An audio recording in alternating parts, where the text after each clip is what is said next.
इस अध्याय में श्री कृष्ण अर्जुन को समझाते हैं कि संन्यास, कर्मों का त्याग और कर्मयोग, कर्म करते हुए फल की इच्छा न रखना, दोनों ही मोक्ष के मार्ग हैं। लेकिन कर्मयोग श्रेष्ठ है क्योंकि वह अधिक व्यावहारिक और स्थिर बुद्धि वाला मार्ग है। कर्म त्याग से नहीं, फल त्याग से मोक्ष मिलता है। संन्यास कर्म का त्याग और कर्मयोग कर्म करते हुए फल की आसक्ति का त्याग, दोनों ही कल्याणकारी हैं, लेकिन कर्मयोग श्रेष्ठ है।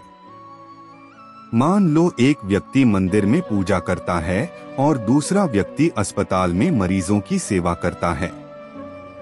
अगर दोनों ही स्वार्थ से रहित होकर सेवा कर रहे हैं तो दोनों का कार्य श्रेष्ठ है।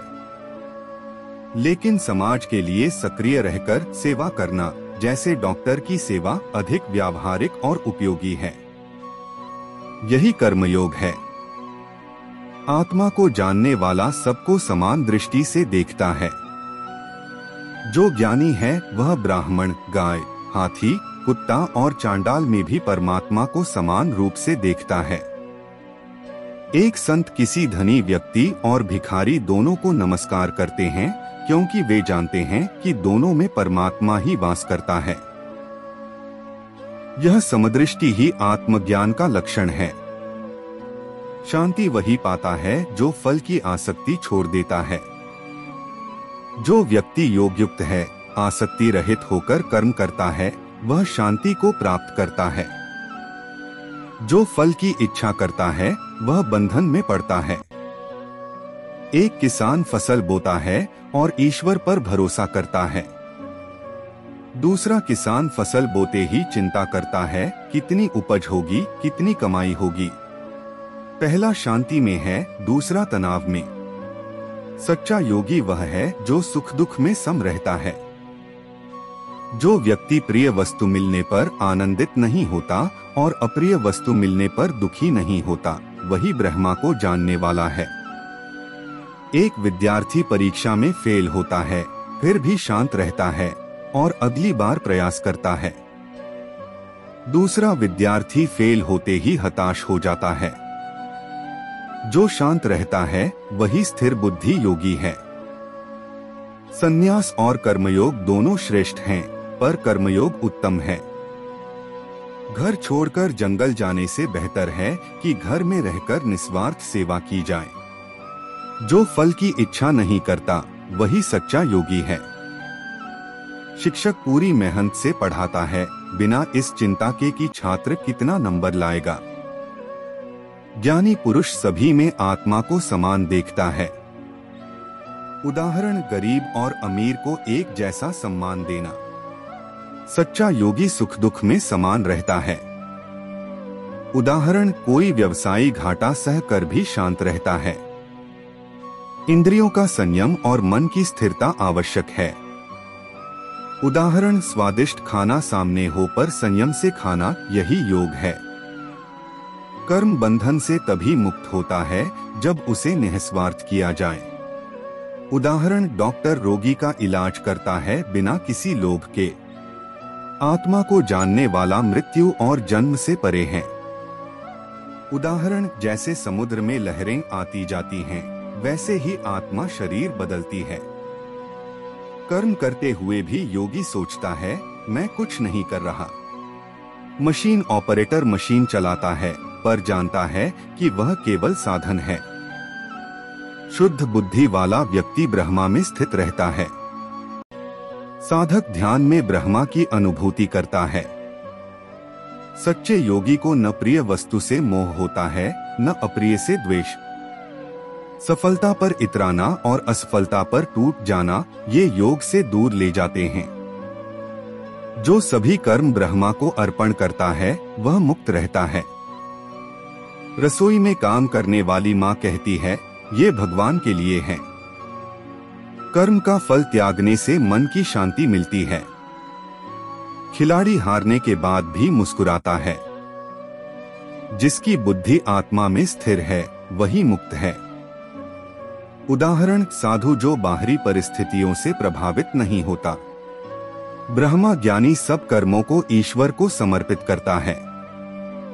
उदाहरण, किसान खेत जोतते समय जप करता है, ईश्वर के लिए कर रहा हूँ। परमात्मा न किसी का पाप लेता है न पुण्य, ये बुद्धि की विकृति है। सूरज सबको रोशनी देता है, पर उपयोग कैसा हो यह हमारे ऊपर है। अज्ञान से ढकी बुद्धि ही मोह और पाप की जड़ है। उदाहरण क्रोध, लोभ, ईर्ष्या सब अज्ञान से पैदा होते हैं। जो आत्मा में स्थित रहते हैं वे ही ब्रह्मा को प्राप्त करते हैं। ध्यान में लीन योगी को दुनिया की हलचल नहीं डगमगाती। मोक्ष के लिए संयम, समदृष्टि और भक्ति आवश्यक हैं। तुलसीदास जी ने भक्ति से ही ब्रह्मा को प्राप्त किया। ब्रह्मज्ञानी को इस जीवन में ही मोक्ष प्राप्त हो सकता है। राजा जनक जो गृहस्थ होते हुए भी मुक्त थे। जो ब्रह्मा को जानता है उसे कुछ और जानने की आवश्यकता नहीं रहती। जैसे सूर्य के उदय होने पर दीपक की जरूरत नहीं होती। सच्चा योगी कार्य करता है पर स्वयं को कर्ता नहीं मानता। स्नान करते समय, खाते पीते, बोलते या सोते हुए भी योगी जानता है मैं कुछ नहीं कर रहा। एक नर्स दिन रात मरीजों की सेवा करती है पर सोचती है यह ईश्वर की सेवा है, मैं केवल माध्यम हूँ। वह सेवा करती है पर अहंकार नहीं पालती। कर्म का त्याग नहीं, फल की आसक्ति का त्याग जरूरी है। जैसे एक खिलाड़ी पूरे मन से खेलता है, जीत जाए तो भी शांत, हार जाए तो भी शांत। उसकी खुशी खेल में है न कि ट्रॉफी में। ज्ञानी का जीवन ब्रह्मा में लीन होता है।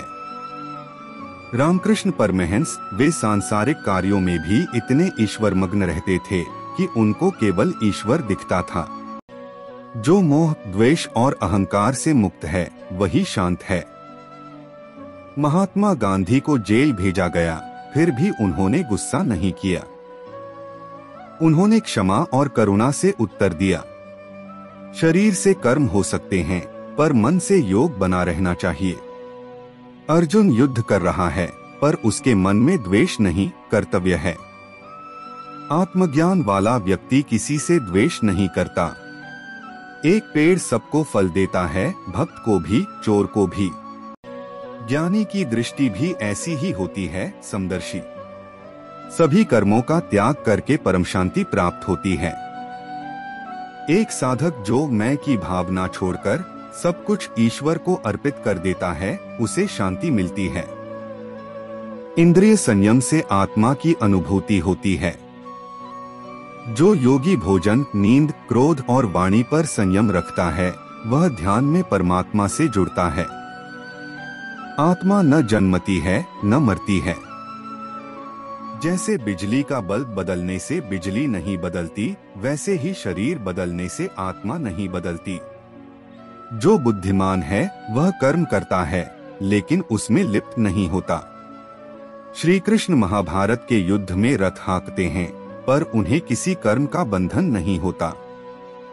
योगी न किसी से प्रेम करता है न घृणा करता है। गौतम बुद्ध ने उन्हें पत्थर मारने वाले को भी क्षमा किया। जिसे आत्मा का अनुभव हो गया उसे संसार में कुछ भी डराने वाला नहीं। एक ज्ञानी साधु अकेले जंगल में भी निर्भय रहता है। संसार में रहते हुए भी ब्रह्म भाव में स्थित रहना योग है। राजा जनक महलों में रहते हुए भी मोक्ष को प्राप्त हुए। आत्मज्ञानी को सांसारिक दुख सुख नहीं छूते। मीरा को विष का प्याला दिया गया पर वह कृष्ण प्रेम में मग्न रही। सच्चा सन्यासी वह है जो कामना और घृणा से मुक्त है। कोई व्यक्ति गहनों का त्याग करता है पर क्रोध करता है, वह सन्यासी नहीं। ब्रह्मा को जानने वाला कभी मोहग्रस्त नहीं होता। जैसे कमल का फूल कीचड़ में रहकर भी साफ रहता है। योगी हर जीव को अपना आत्मस्वरूप समझता है। स्वामी विवेकानंद ने कहा, जो भूखे को रोटी देता है वह मेरी पूजा करता है। ज्ञानी अपने कर्मों में अहंकार नहीं करता। डॉक्टर ऑपरेशन करता है लेकिन कहता है सब भगवान की कृपा है। जिसको सुख दुख मान अपमान में फर्क न लगे वही स्थितप्रज्ञ है। तुलसीदास को काशी से निकाला गया, फिर भी उन्होंने भक्ति नहीं छोड़ी। ब्रह्मा को जानने वाला जीवन के अंतिम क्षण में भी शांत होता है। भीष्म पितामह बाणों की शैया पर भी शांत मन से ज्ञान देते रहे। मनुष्य को चाहिए कि वह अपने द्वारा ही अपने को ऊपर उठाए और अपने को पतन की ओर न ले जाए। स्वयं ही अपना मित्र है और स्वयं ही अपना शत्रु। जिसने अपने मन को जीत लिया है, उसके लिए मन उसका सबसे अच्छा मित्र बन जाता है। लेकिन जिसने मन को नहीं जीता, उसके लिए मन शत्रु के समान है।